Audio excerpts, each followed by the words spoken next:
Um Astra 2003. Tenta escutar só o barulho que você está fazendo aqui, ó.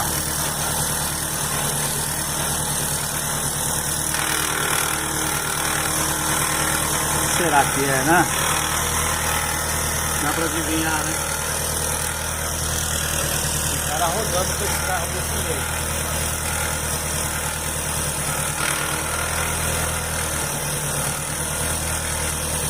Qual dos rolamentos, né? Jesus.